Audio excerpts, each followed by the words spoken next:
euh, ce troisième volet de cette série intitulée Rendez-vous dans la nuit. Il est bientôt 1 heure du matin du 28 avril 2016.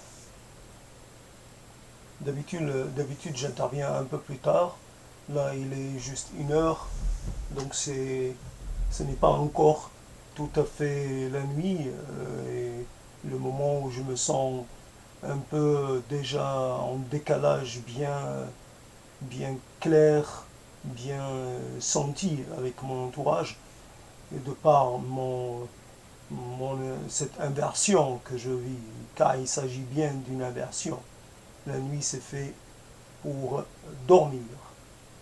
Et donc, et non pas pour raconter ou donner des rendez-vous comme ça, des rendez-vous d'ailleurs dont le sens m'échappe et dont la pertinence m'échappe, mais bon, c'est.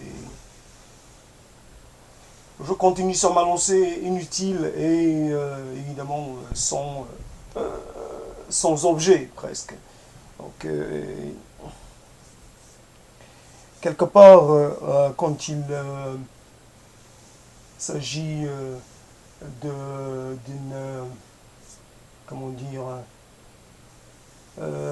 quand la nuit arrive, la nuit, quand il se fait tard, il est possible qu'on soit un peu tenté de faire un bilan, de regarder en arrière, un bilan de la journée, un bilan des heures passées, et il est possible d'être un peu tenté de se remémorer les instants saillants de la journée et du début de soirée, de revenir un peu sur les propos qu'on a tenus, sur les postures qu'on a adoptées, revenir sur les pensées qui nous ont traversées,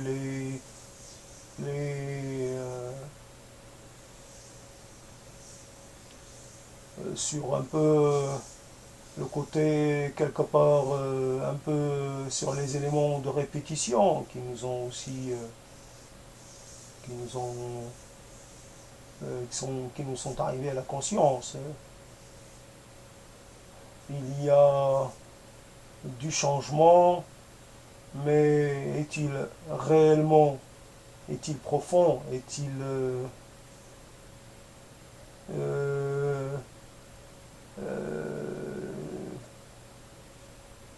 j'allais dire pertinent. Il s'agit, on change, on essaie de changer, mais fondamentalement, on doute, je doute d'avoir entamé ou d'avoir avancé sur la voie du changement. Ce qui est à souligner, ce que je voudrais souligner en premier ou principalement, c'est plutôt cette histoire de la parole. Pourquoi la parole? Peut-être. Pourquoi ce bruit, ces sons particuliers? Évidemment, des sons qui sont modulés de façon à être compris et bien interprétés par nos semblables. Il ne s'agit pas de n'importe quel son. C'est des sons, euh, des sons articulés, produits et il ne s'agit pas là de dire que c'est la distinction de l'humain. D'autres êtres vivants produisent des sons. Il s'agit probablement là aussi de langage. Mais nous avons notre langage à nous, nous avons ce vocabulaire et nous avons, puisque nous essayons de comprendre un peu un certain nombre d'aspects de notre aspect de nos personnes et nous sommes des fois un peu interloqués, étonnés par certaines aspect par l'importance ou par la place que peuvent prendre certaines pratiques. Ainsi, pourquoi le langage, pourquoi la parole, pourquoi les mots, pourquoi cette prépondérance de cet usage.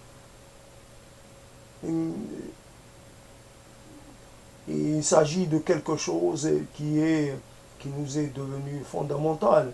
Nous passons notre temps à essayer de, de trouver les meilleures formulations pour essayer de traduire ce que nous pensons intérieurement, ce que nous ressentons, ce que nous percevons. Mais le problème est que, a priori, nous parlons beaucoup, et évidemment nous parlons beaucoup trop, et nous ne cessons jamais de parler. Et nous ne cessons jamais de nous interroger, nous ne cessons jamais de faire des allers-retours, d'essayer de voir clair, d'essayer comment dire, à chaque fois nous sommes quelque part en désir, en besoin de reprendre les mêmes sujets, d'essayer de les aborder de plusieurs angles, donc peut-être nouveaux, et à chaque fois, et vas-y, ça recommence, et nous n'avançons pas, ainsi si nous pensons à quelqu'un en particulier, nous disons aujourd'hui une chose, puis à un autre moment une autre, j'aimerais comprendre, j'aimerais, cela me pose problème, je n'arrive pas à comprendre ses motivations, je ne sais pas ce que je dois lui dire, ni comment le lui dire, suis-je légitime à lui dire cela ou pas. Ça ne s'arrête jamais. Et des choses qui se formulent, se reformulent et à l'infini. Et si quelqu'un, si nous avons pour le malheur de cette personne en face de nous, quelqu'un qui est là pour nous écouter, nous le noyons dans tout ce fatras langagier. Pourquoi ne pas être capable d'arriver à dire l'essentiel de façon claire, de façon quelque part presque définitive? Pourquoi presque cette hésitation à formuler des avis tranchés, cette hésitation à avoir une seule parole, les mêmes hypothèses, les mêmes vérités? Pourquoi toujours être en train d'apporter des éléments nouveaux, d'essayer d'introduire de nouveaux paramètres, les interprétations que nous avions il y a peu de temps nous paraissent plus tout à fait aussi judicieuses, aussi justes. Alors nous essayons d'introduire quelque chose de plus, parce qu'il faut essayer d'être le moins possible dans l'erreur, le moins possible dans l'approximation, et vas-y que je te reprends les mêmes choses. Pourquoi ne pas être capable d'avancer? Et à chaque fois, une fois qu'on a posé une pierre, on ne revient pas la déceler, on ne revient pas presque la casser, la réduire en poussière pour de nouveau construire une autre pierre, puis de nouveau, parce qu'on aurait un doute par rapport à la solidité, ou par rapport à l'emplacement, par rapport à...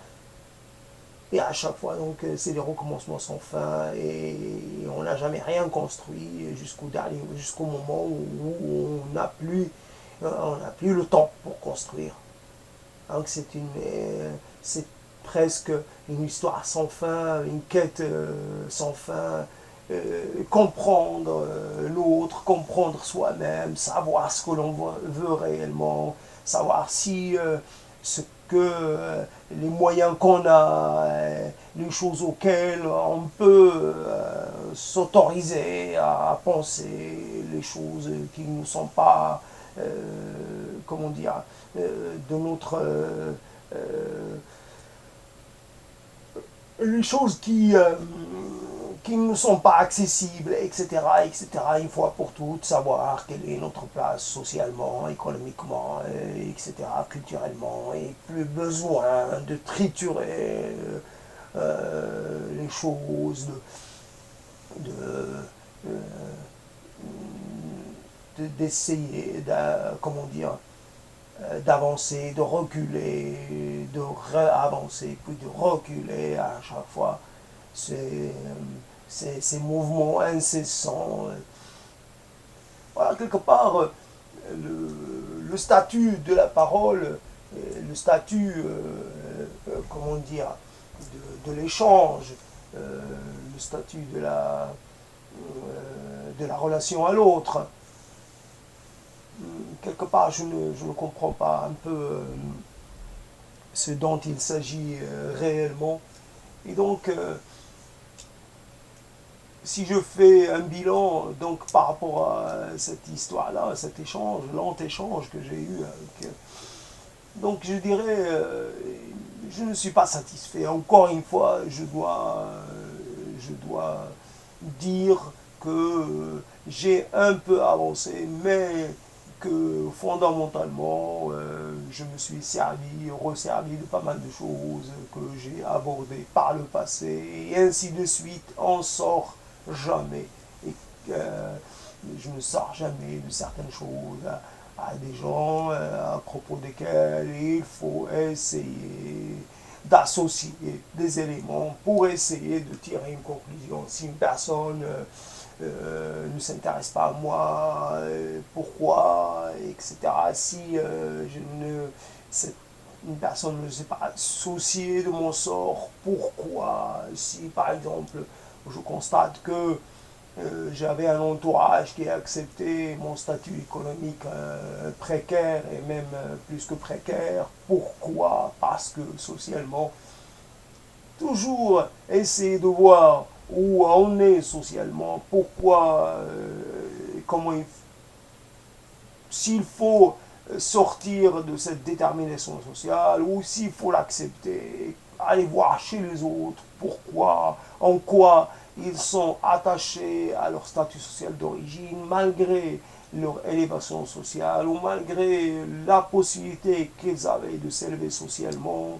À chaque fois, on pose la question pourquoi n'avons-nous pas quelque chose qui puisse être progressif. Nous n'avons pas cette construction d'un statut social élevé qui se ferait de façon continue, presque sans accident, sans contradiction, sans retour en arrière, sans régression, un statut social, et puis on s'élève, puis on accepte sans rang, et puis on essaie d'aller encore plus loin, peut-être jusqu'au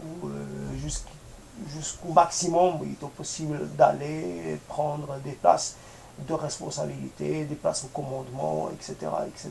Pourquoi, socialement, c'est à chaque fois le retour vers la case départ. Malgré tout, on est trahi par certaines inclinations, on est trahi par certaines aspirations, et nos actes aussi, et quelque part, des fois, nous ne nous décollons jamais. Et il y a bien sûr comment dire, des mécanismes sociaux qui interviennent. Nous ne sommes pas évidemment maîtres de notre destinée. Il y a des mécanismes sociaux qui interviennent dans l'équation, mais et on peut estimer que malgré la règle, il y a toujours des exceptions. Et pourquoi ne serions-nous pas ces exceptions-là? Donc voilà, donc fondamentalement, sans vouloir être dans la complexité, dans le raisonnement dialectique, dans le raisonnement, je ne sais pas, c'est juste simplement, avec un raisonnement simple, nous n'arrivons pas à avancer.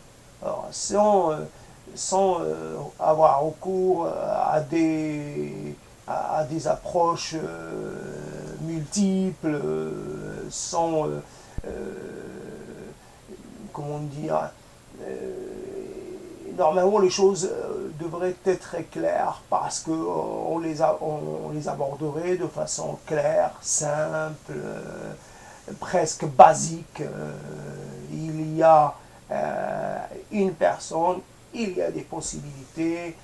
Cette personne a des compétences, a les capacités pour avoir telle ou telle situation. Pourquoi cela ne se fait pas? Pourquoi ce qui est logique, ce qui est prévisible, ne devient pas effectif? Pourquoi on reste souvent, des fois, entre deux statuts sociaux ou sociaux, on reste dans un entre-deux pas clair, on est ni classe inférieure à strict sensu, ni classe moyenne, on est entre les deux, un peu dans un certain flou, et voilà, donc culturellement on appartient à une classe supérieure, économiquement on appartient, on peut passer beaucoup de temps dans un certain dénuement, et cela est un peu incompatible. Normalement, avec la culture, avec le savoir, nous avons la capacité de comprendre et d'essayer de trouver les moyens les plus simples, les plus rapides, les plus courts pour arriver comment dire, à avoir une ascension sociale. Alors qu'il s'agit aujourd'hui pas d'une régression, hein, parce qu'il aurait fallu d'abord décoller pour parler d'une régression. Faut d'abord parler d'une... il fallait d'abord qu'il y ait une progression. Il n'y a pas eu de progression, donc il n'y a pas de régression. Il y a une stagnation qu'on n'a pas quittée. Donc je ne suis pas spécialement très motivé pour aller très loin dans ce sujet. Peut-être il y a peu de retours sur ce que j'ai publié sur YouTube, et donc quelque part ça ne me donne pas spécialement la motivation pour pouvoir vraiment me laisser aller à faire un peu plus d'efforts pour essayer de tenir une demi-heure, une heure et demie. Je ne me le sens pas ce soir. En tout cas, le rendez-vous risque d'être un rendez-vous un peu écourté. Je m'en fiche en fin de compte. Je dois quand même faire remarquer que j'ai comme ça entreaperçu sur Internet quelque chose qui disait que les vieux avaient la sensation que le temps passait plus vite.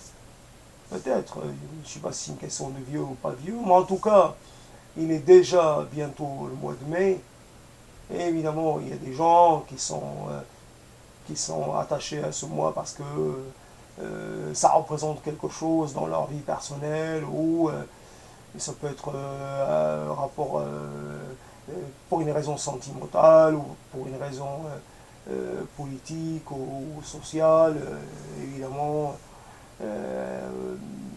En tout cas, normalement, le mois de mai, c'est un mois qui quelque part, qui peut être un mois d'une très grande,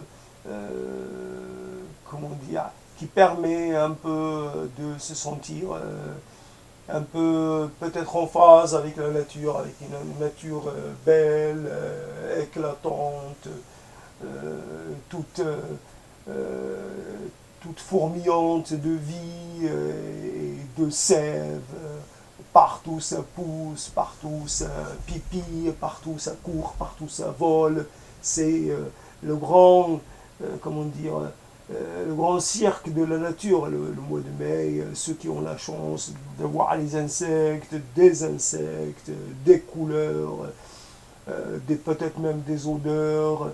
Et le mois de mai peut être un beau mois, sauf peut-être pour les sensibles,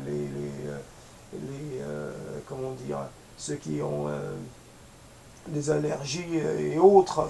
Mais en tout cas, il peut être aussi un mois pluvieux, un mois pas tellement, pas trop chaud et tout ça, c'est possible. Mais ça peut être un mois de mai vraiment très comme un peu comme on s'y attend.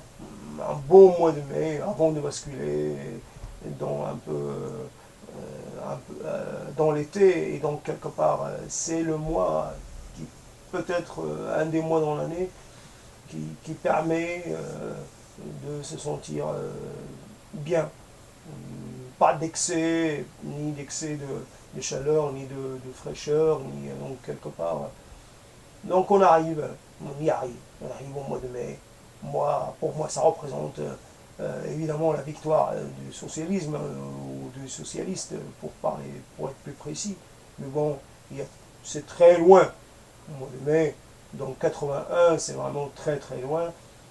Et puis après, il y a eu une rencontre que j'ai faite en 86, un 10 mai 86. Donc c'est bien, ça va faire 30 ans, cette rencontre qui n'a pas été très fructueuse, mais bon, à laquelle je voulais m'accrocher malgré toutes les évidences. Et voilà, donc 30 ans, c'est une éternité. C'est un temps extraordinairement long. C'est 30 ans, le temps que pour moi de devenir vieux, et pour la personne pour laquelle j'ai des pensées très fortes, de devenir vieille elle aussi, sûrement. Pour moi, c'est une personne qui, a priori, c'était un accident, comme toutes les rencontres, c'est des accidents. Il y a plein d'accidents, on est obligé de supporter les conséquences. Il suffit de rien, il suffit de rien pour que toute notre vie bascule. Et ce petit rien, quelque part, à chaque fois, il s'agit d'une, pour moi en tout cas souvent, il s'agit d'une mauvaise rencontre. Ça ne devait pas avoir lieu. Il y a des gens, c'est comme si on avait un contenant et on essaie à tout prix d'y mettre n'importe quoi. Il y a des contenus qui ne conviennent pas à des contenants. Et voilà, c'est pas parce que cela se présente, un contenu et je prends. Non. Il faut peut-être, comme on fait aujourd'hui, peut-être le speed dating n'est pas la solution, mais au moins on pose des questions à la personne.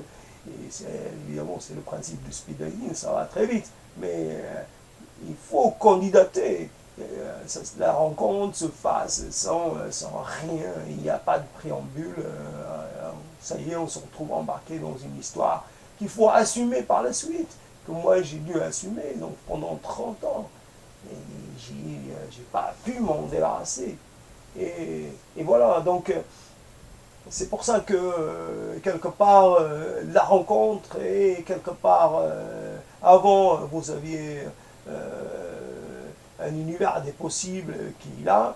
Une fois la rencontre faite et donc la rencontre qui ne réussit pas ou que vous n'arrivez pas à dépasser, mais cette rencontre-là, elle obère tout ce qui vient après.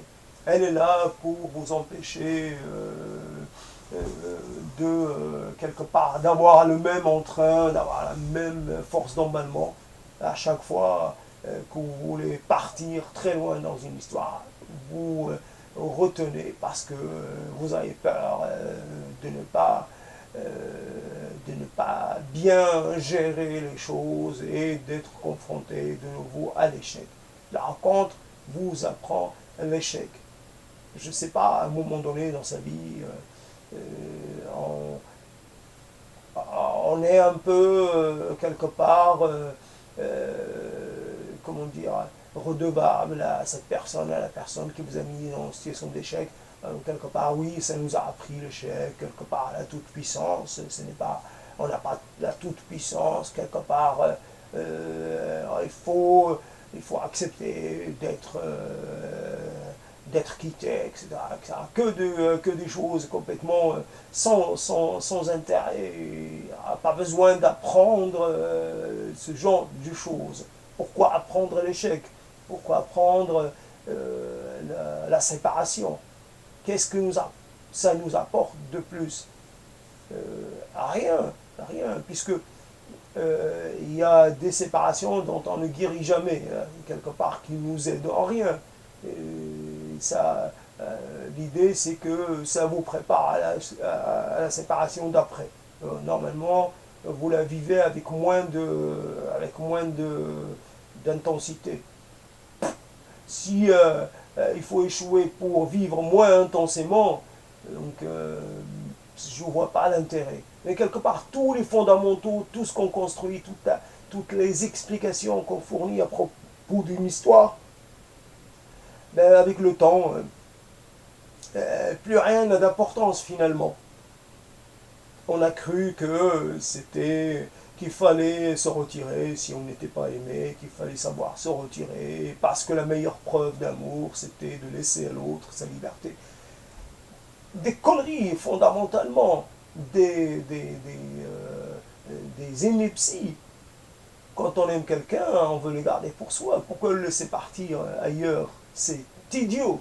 C'est idiot, il faut le convaincre, quelque part. Donc, un accident, puis un autre accident, puis un autre accident. Jamais la personne qu'il vous faut, toujours des accidents. Et donc après, il faut faire avec. Il faut aller jusqu'au bout, il faut tenir. On ne peut pas dire, tiens, je me suis rendu compte que, ah tiens, on est ensemble, mais je me rends compte que j'ai pas envie d'être avec toi.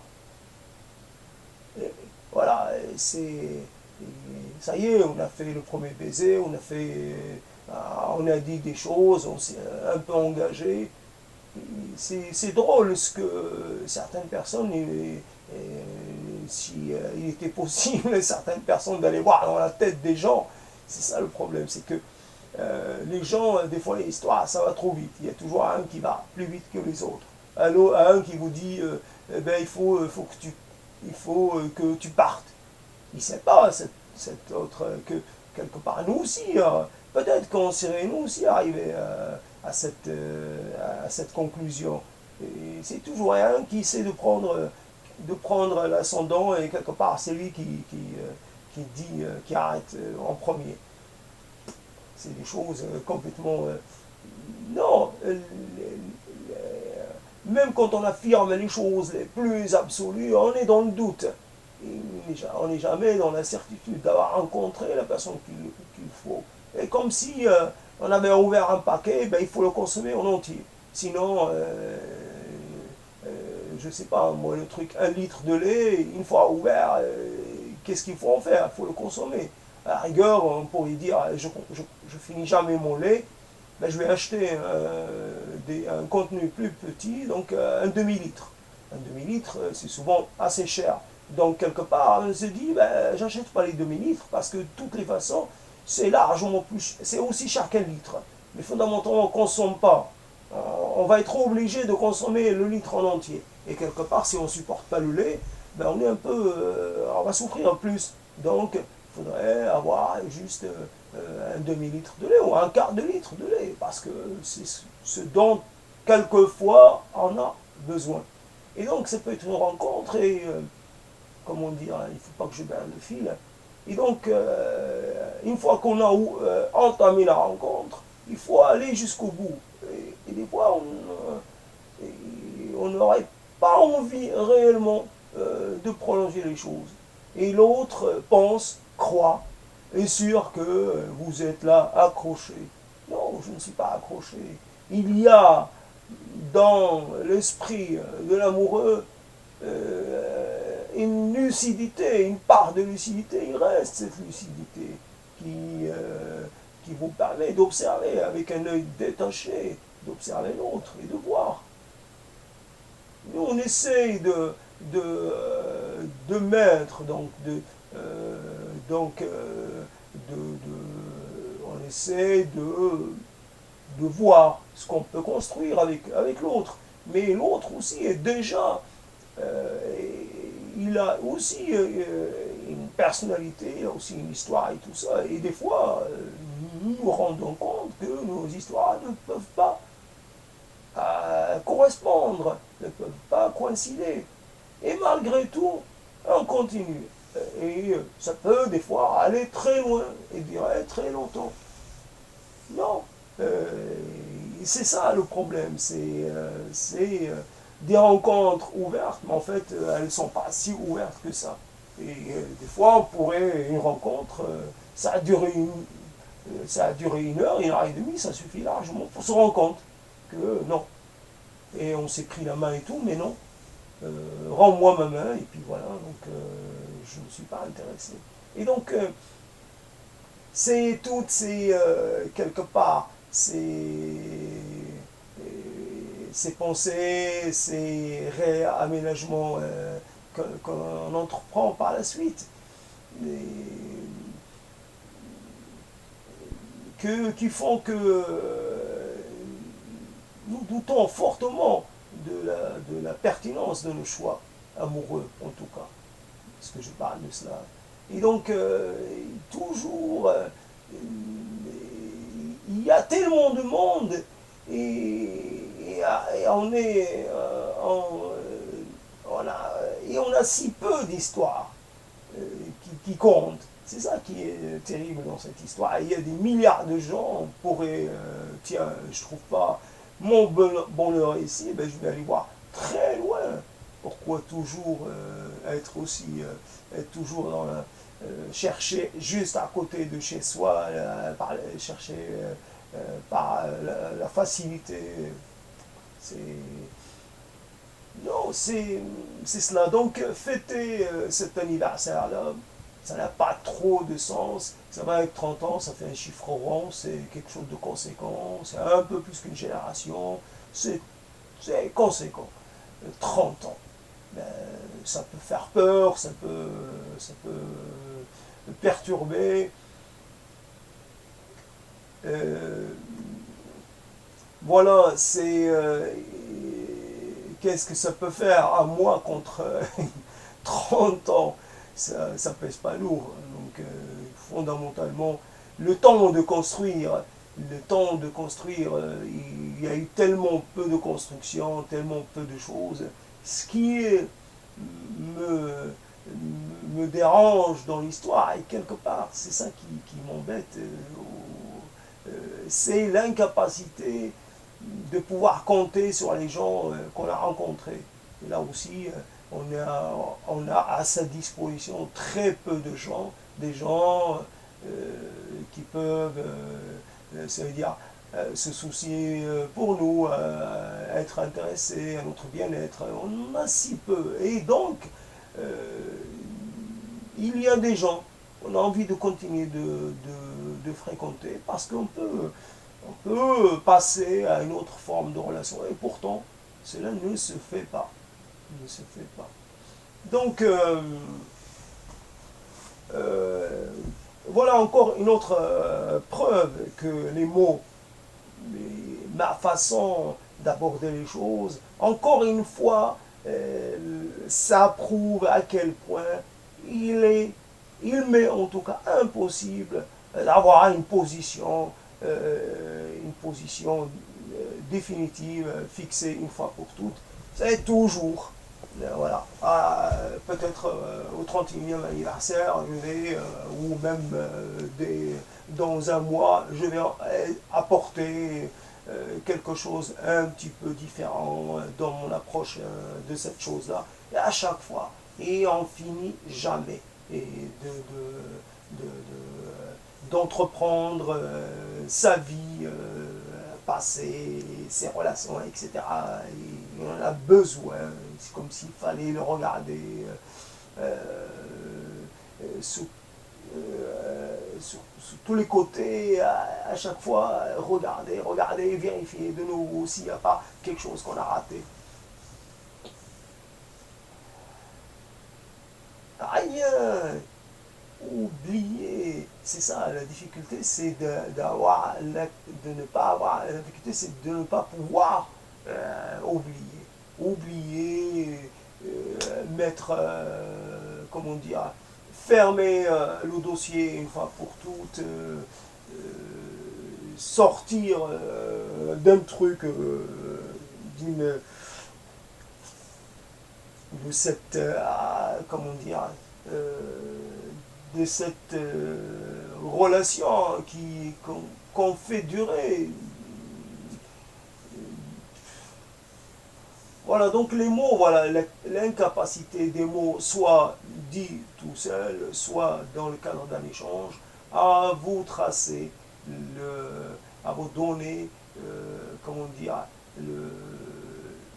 les moyens de d'aller plus en avant, de continuer votre vie sans chemin de vie, sans être alourdi par les vestiges de votre vie ancienne. Ces vestiges-là qui n'ont pas d'intérêt en tant que tels. Et si, à moins de placer cela dans un cadre fictionnel, ce serait intéressant d'en faire quelque chose, mais de le garder pour soi-même, comme ça, de temps en temps, peut-être en parler à quelqu'un, ou alors à personne, et puis tout seul dans son coin, et être là à réveiller les choses mortes, et mortes depuis très longtemps. Voilà ce que ça amène, un peu ce moment, un peu, comment dire, un peu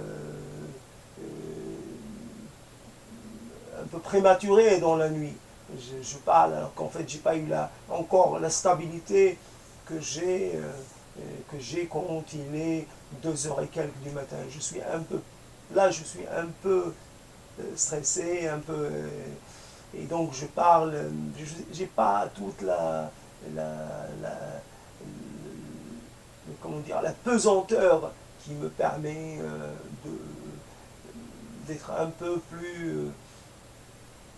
peu différent dans ce que je peux dire, un peu, quelque chose qui appartiendrait au domaine de la nuit.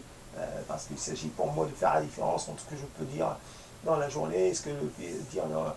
Et là, j'ai l'impression de parler comme je pourrais parler en plein jour.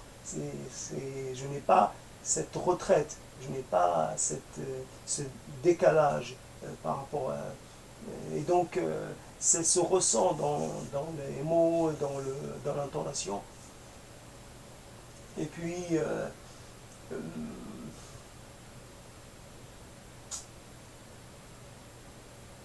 c'est c'est toujours...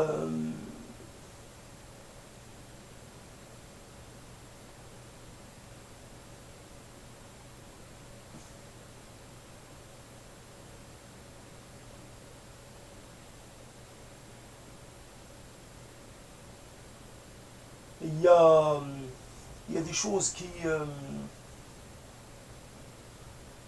j'ai, euh, ce qui est particulier dans cette histoire, c'est que en toute l'histoire de cette entreprise, c'est qu'il y a des gens qui pourraient penser, évidemment, ce que je fais, ça ressemble à un journal intime oral. C'est clair que ça ressemble à ça.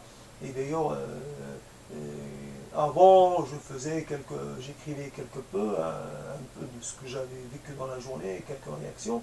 Et donc, je fais un peu, des années après, je fais un peu la même chose. Seulement, et je n'oublie jamais tout ce que je peux dire, que dans tout ce que nous faisons, aussi particulier que ça puisse paraître, nous sommes toujours en relation avec les autres. Nous avons une universalité, comment dire, nous partageons, je partage avec l'autre, avec toi, avec un autre, c'est les mêmes choses que nous vivons. Nous avons toujours du mal, peu importe notre situation et notre aisance ou malaisance, peu importe, nous sommes toujours dans, dans l'incapacité ou dans le besoin de créer de nouvelles élaborations.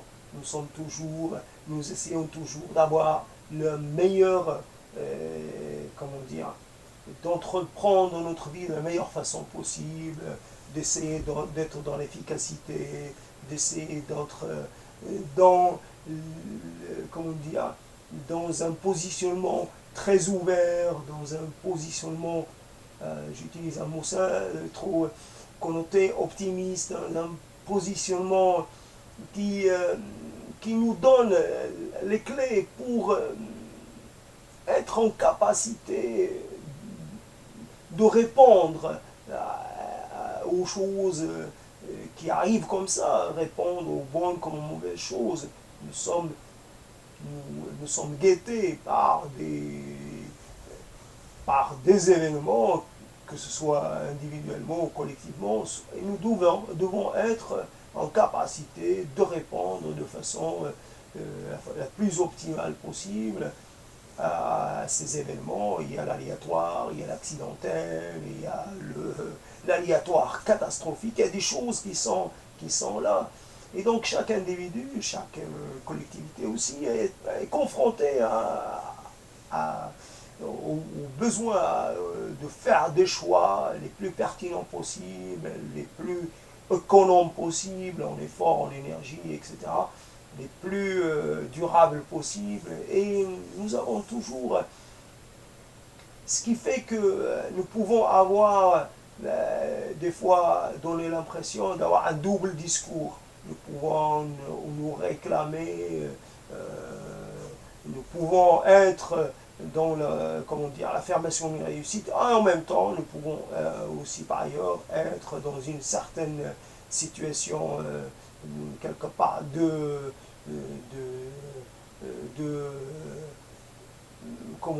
refus. Nous pouvons aussi être dans le refus de la situation dans laquelle nous nous trouvons, même si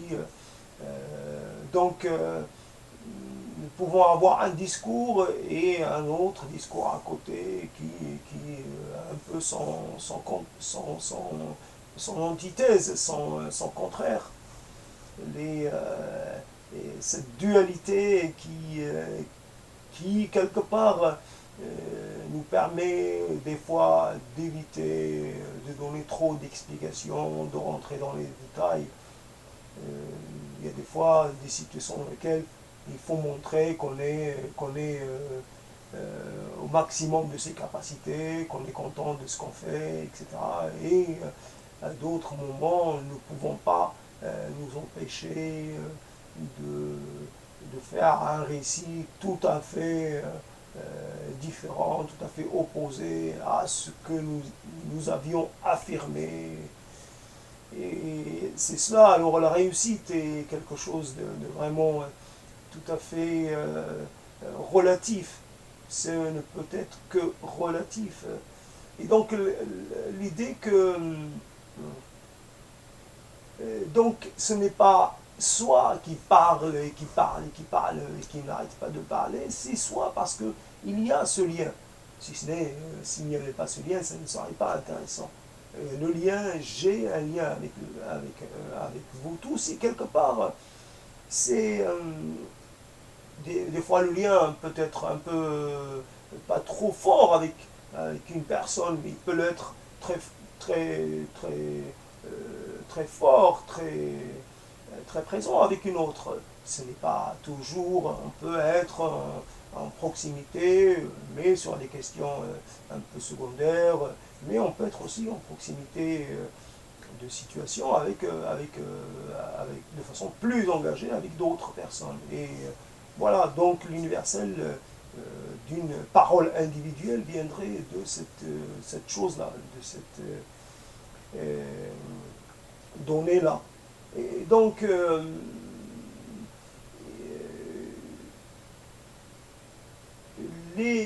la réussite est quelque chose qui, évidemment, n'est pas monolithique. Il y a des moments où quelque part, il y a comme un embarras, comme un malaise. On ne sait pas comment, on se sent un peu en rupture, un peu en détachement. Et comment faire pour de nouveau se retrouver, comment dire, intégrer cette peau qu'on s'est construite, c'est l'être humain et évidemment c'est des couches successives et donc il y a des fois des couches qui viennent euh, cacher, qui viennent dissimuler d'autres couches et des fois nous sommes comme ça dans cet empilement de désirs, d'expériences, de souhaits et tout ça. Il y a des choses qu'on cache, il y a des choses qu'on met de côté et qui peut-être étaient importantes pour nous. Il y a des choses qu'on marginalise mais qui auraient pu être un axe important. Donc, la vie peut être et doit être quelque part multidirectionnelle, multiforme. Le problème, c'est qu'en nous donnant une seule orientation. Et à ce moment-là, ça réduit un peu le champ de vue et ça réduit notre capacité à se satisfaire de ce que nous faisons, de ce que nous vivons. Je pousse un peu pour essayer peut-être d'arriver à 1 heure. Je pense pas que je vais arriver à faire 1 heure, mais c'est pas, j'arrive toujours pas à être dans la nuit et j'arrive toujours pas à décoller ou à me poser et je suis toujours un peu excité et c'est cela. L'être humain, homme, femme, entre les deux, peu importe. Celui qui ne se pose pas des questions, comme dirait l'autre, n'a qu'à venir me donner une gifle bien sentie.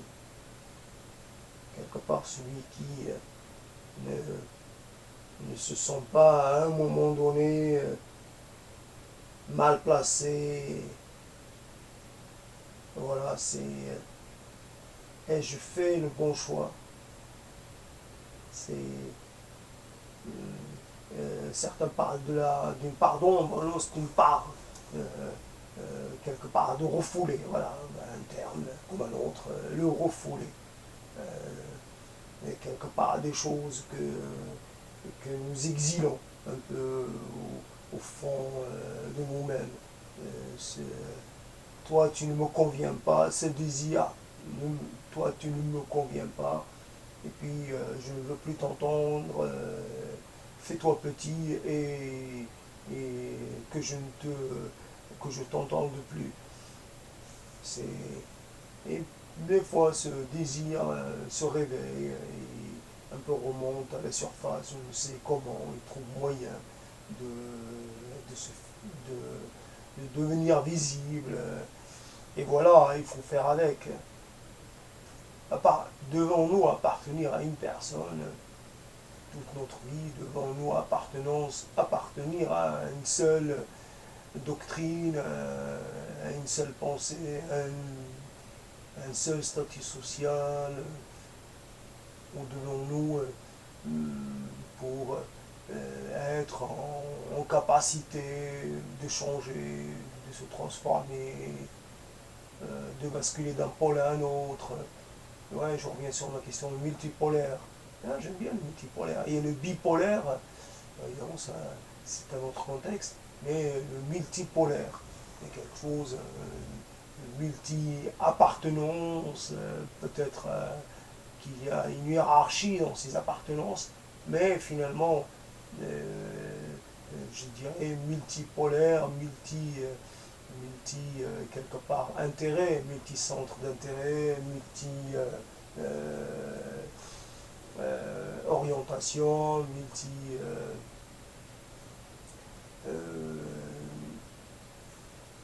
ouais, quelque part c'est la multiplicité qui nous définit. Nous sommes multiples, nous sommes une accumulation et c'est de cela que nous devons tenir compte.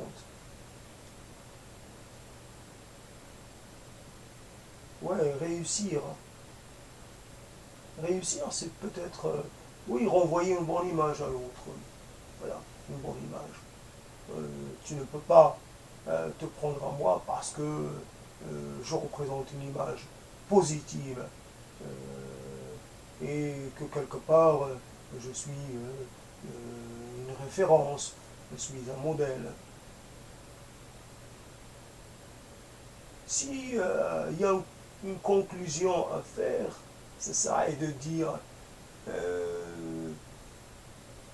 il y a des gens de par leur parcours, avec tous les tout ce à quoi ils ont été, vers quoi ils ont été poussés, les conduit à prendre une position un peu à part, parce que incapable de se satisfaire d'une seule appartenance, d'une seule territorialisation, d'une seule domiciliation, et quelque part sont poussés à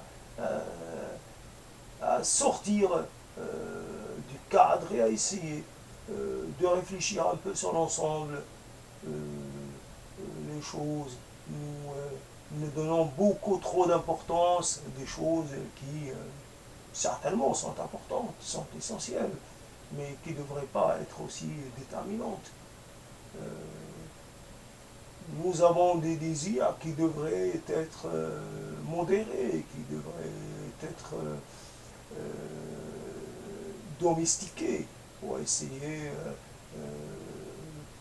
Oui, nous devons être dans une certaine recherche de la modestie. C'est intéressant la modestie. On va essayer d'avoir un rapport un peu moins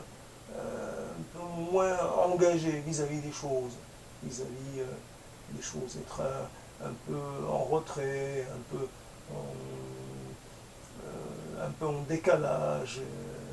Voilà, donc avoir une situation un peu comme ça, un peu par nécessité, quelque part, par choix,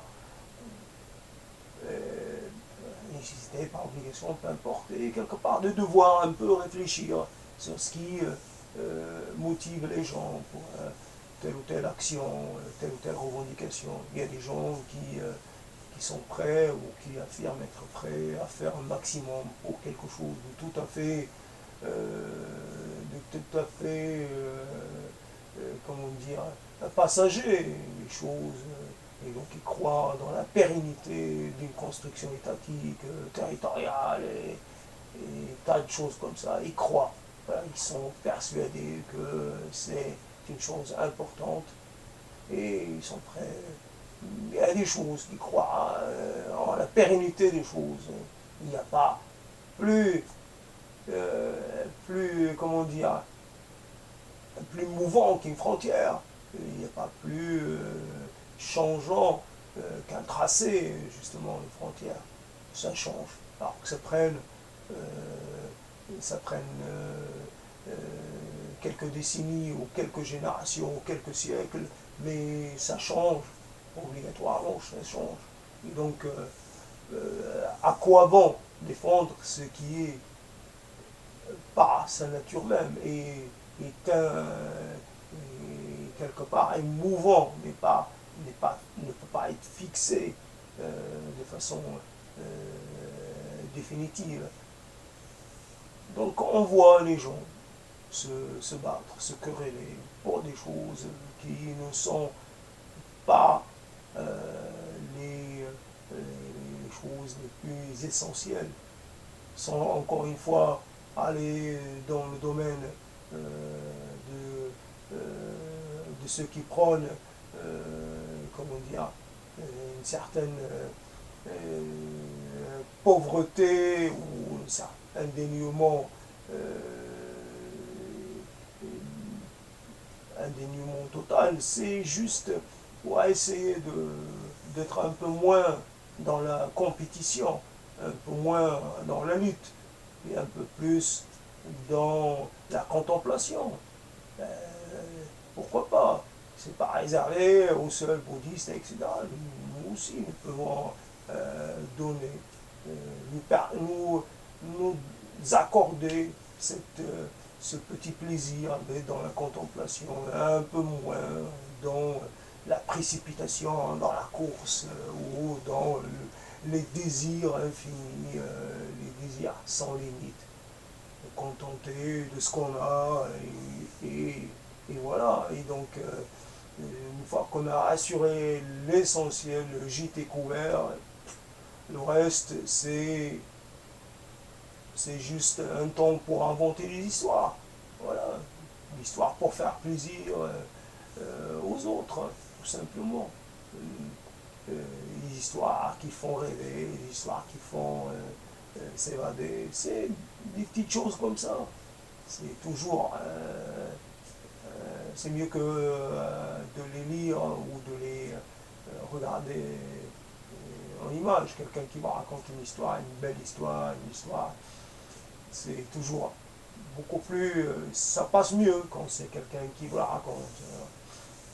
Donc, évidemment, peut-être je rejoins dans mes propos ceux qui sont des décroissants, des choses comme ça. Pourquoi pas? S'il faut donner des noms à cela, oui, la décroissance, la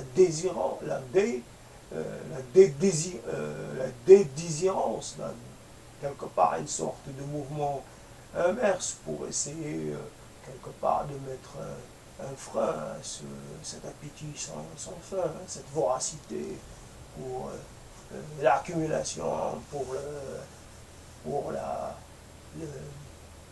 le magasinage, la, la, euh, pour la, comment dire, voilà, donc j'arrête là, je suis toujours pas de la nuit, hein, donc c'est toujours pas la nuit, il n'est pas encore tout à fait 2 heures, et bon, ça a pris cette tournure-là, ça n'a pas l'air très glorieux, mais faisons avec. Si, si vous avez écouté jusque-là, ben, tant mieux pour vous, sinon ce n'est pas grave. Et souvent, l'écoute s'arrête aux premières secondes. Bienvenue à tous, ceux qui restent jusqu'à la fin et à ceux qui partent tout de suite, hein, je dirais un peu effrayés, un peu dégoûtés parce qu'ils découvrent. Faites ce que vous voulez, vous êtes libre. Euh, j'ai oui, il y a quelque chose, ouais, peut-être je pourrais, puisque souvent dans la nuit je parle des oiseaux. Dernière nouvelle ou dernière nouvelle, les mésanges sont toujours là. Alors donc, je suis bien content quelque part. Il faut bien, là aussi c'est un plaisir,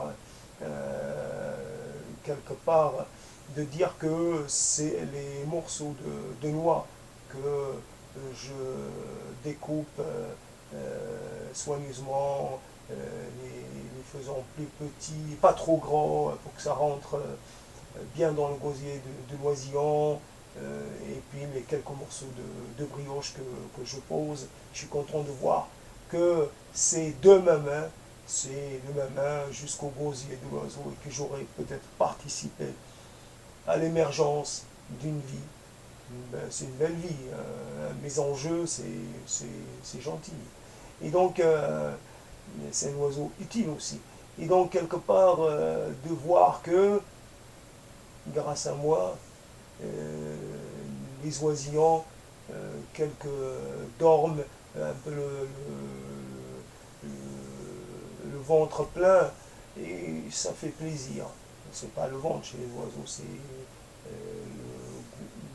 le gosier, je sais pas quoi, mais en tout cas, c'est un organe, on n'appelle pas ça ventre. En tout cas, donc, et après, il y a. Donc, hier, j'ai eu l'honneur d'avoir des étourneaux. Moi, j'ai une histoire particulière avec les étourneaux, je ne la raconte pas ici. Après, j'avais entendu chanter un mâle de tourterelle, le tourterelle à collier. En général, c'est celle-là qui se trouve dans les parages.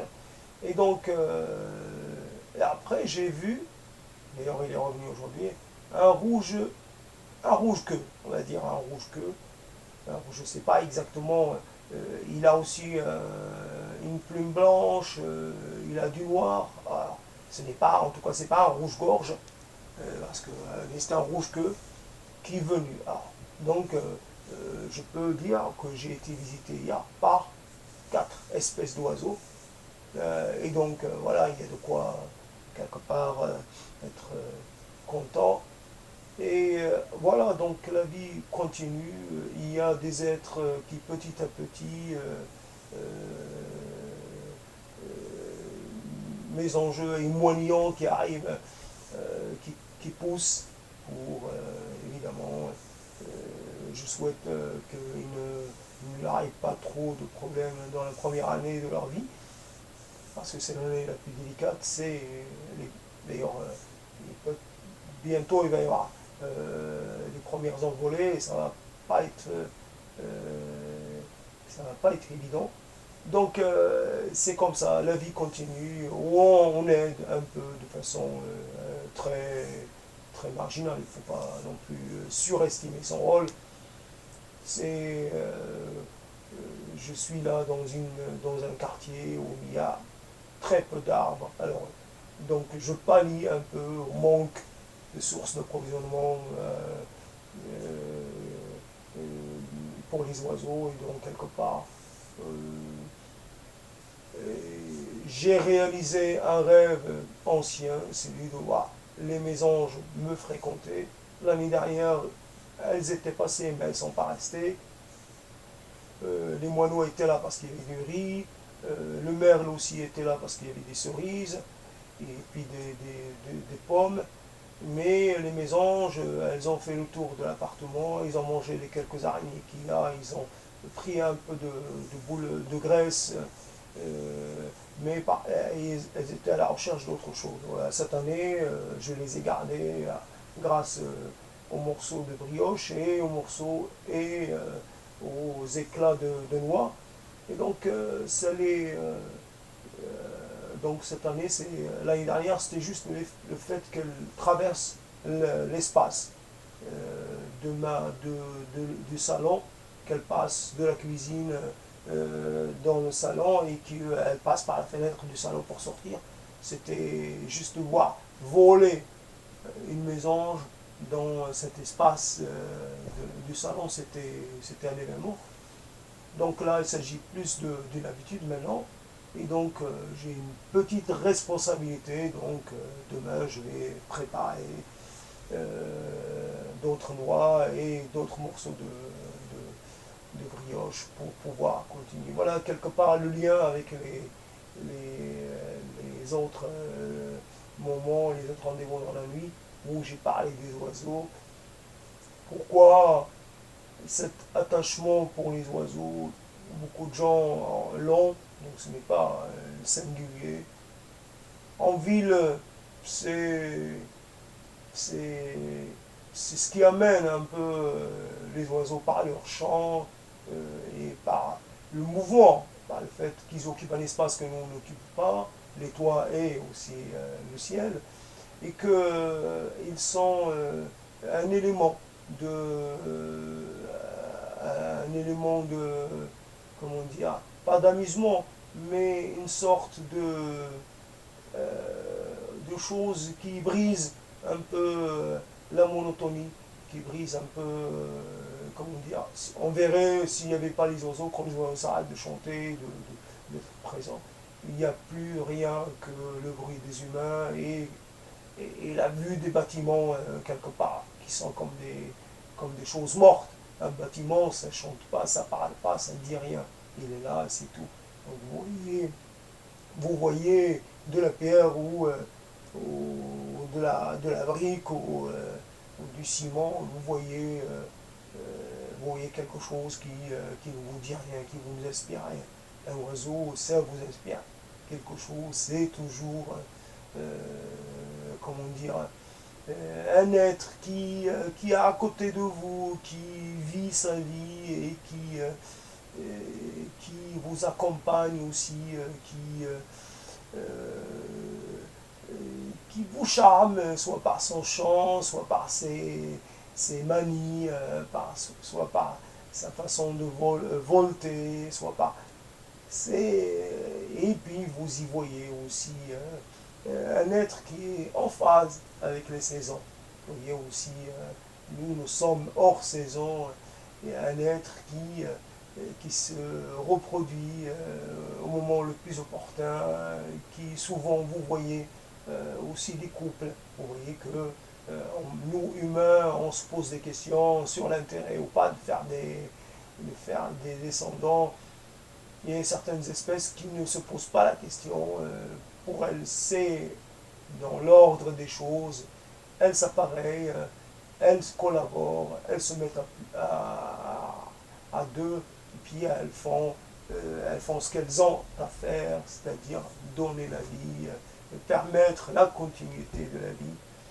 Et voilà, nous posons trop de questions, ou j'ai l'impression que nous posons trop de questions qui ne sont pas essentielles. Ça ne veut pas dire que les oiseaux n'ont pas une vie psychique et qu'elles ne se posent peut-être, qu'ils se posent aussi des questions, mais a priori, ils sont quand même dans l'action, alors que nous passons notre vie à attendre, et que nous avons du mal à être, comment dire, dans une certaine simplicité, les choses qui sont essentielles, vitales même, nous interdisons les faire pour des tas de raisons culturelles, sociales, ou peu importe. Nous interdisons de connaître peut-être le bonheur, de donner la vie, le bonheur d'être à l'origine de quelque chose qui va vivre sa vie et qui peut-être va vous assurer une continuité. Pourquoi pas? Nous avions cette histoire de fidélité des oiseaux. On a découvert que les oiseaux n'étaient pas fidèles. Et donc, quelque part, la légende tombe. Mais ce n'est pas un problème. C'est cette capacité, quand les oiseaux, à se mettre en branle, à se mobiliser, à se sacrifier aussi, parce quand il faut nourrir la nichée, ça demande beaucoup de travail. Et c'est peut-être une leçon pour ceux qui, quelque part, pourraient se dire c'est trop difficile, les enfants, c'est trop difficile, il faut s'en occuper, nous avons la force pour cela. Tout le monde a la force.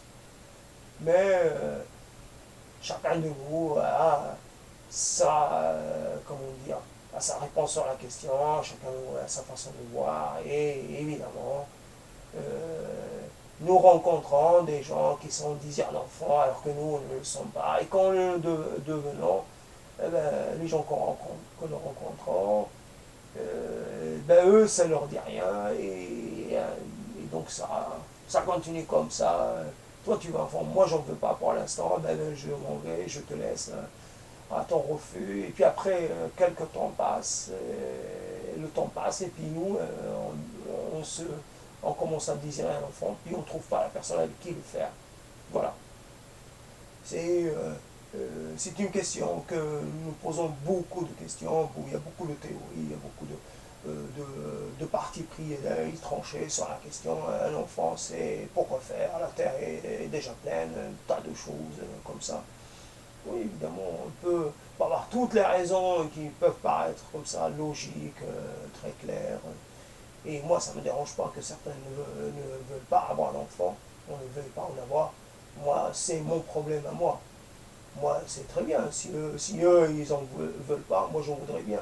Mais comme ça, j'aurai plus de ressources pour les miens. Si certains ne veulent pas, c'est comme ça qu'il faut dire. Sinon, on passerait son temps à discuter, à polémiquer, à vraiment s'écharper, savoir s'il faut ou pas. Non, moi, toi, tu ne veux pas, très bien. C'est très bien, c'est ton choix et c'est un choix respectable. Non, j'ai pas à te convaincre du contraire. Et puis, s'il le faut, moi, je n'ai qu'à jouer hypocrite. Ah, moi aussi, les enfants, j'en veux pas. Mais par contre, je fais tout à côté pour en avoir. Et pourquoi je vais me bagarrer avec ceux qui disent que les enfants, ça n'a aucun sens, ça n'a aucun intérêt d'en faire. Vous y allez, vous faites ce que vous voulez. Moi, je m'en fiche. c'est pas à moi de vous imposer quoi que ce soit. Si par comment dire, c'est par, j'ai pas trouvé le truc. Si jamais il vous arrive de regretter, ben c'est votre problème. Si vous regrettez et que ce soit trop tard, c'est votre problème. Donc c'est ça le truc. Donc quelque part, cette leçon, je n'ai pas réussi à la retenir des oiseaux. Je n'ai pas cherché à continuer, vraiment à persévérer, à vraiment être clair sur la question et à parler d'un désir d'enfant, d'un désir de progéniture. Voilà. Donc, c'est vrai qu'on cherche toujours un peu autour de nous, et quelque part, peut-être que ce que vivent les oiseaux ne correspond pas du tout. Évidemment, nous avons toujours un regard qui sûrement erroné sur les motivations, peut-être que nous interprétons à une autre manière, comme ça nous arrange ce que font les autres êtres, parce que nous ne pouvons pas comment dire, nous pouvons interpréter, mais jusqu'à un certain point, nous devons rester prudents. Sûrement qu'il y a des oiseaux qui refusent peut-être de la loi de la nature, sûrement qu'il y a des oiseaux qui aiment rester célibataires, qui n'ont pas. Sûrement, qu'est-ce qu'on sait, nous? Et puis après, on cherche, moi juste les exemples qui me renforcent dans le désir d'avoir des enfants. Après, s'il y a des choses dites autres, je n'ai pas besoin de les savoir. Voilà, j'ai fait mon aparté sur les oiseaux, je finis, j'arrête, et puis je vous dis à bientôt. Et j'espère que ce ne sera jamais pareil, donc il ne faut pas croire. Et ça prend toujours, il y a des choses qui reviennent, qui sont récurrentes, mais ça prend toujours. C'est intéressant parce que je me suis dit, quand je vois par exemple des gens improviser, danser, tout ça, et même quand on chante, il y a toujours une manière un peu, il y a comme si le corps avait des automatismes. Moi, en parlant, j'ai obligatoirement des automatismes, mais j'arrive un peu à ne pas en être prisonnier tout le temps. J'arrive à faire des choses, et même quand c'est raté, quand c'est un peu moyen, c'est bien. L'essentiel, c'est qu'il y ait un peu, comment dire, un peu de différence, un peu d'originalité dans le propos, et que ce soit un propos bien ficelé, bien structuré, très bien, et quand ça ne l'est pas, c'est très bien aussi. Allez, à bientôt.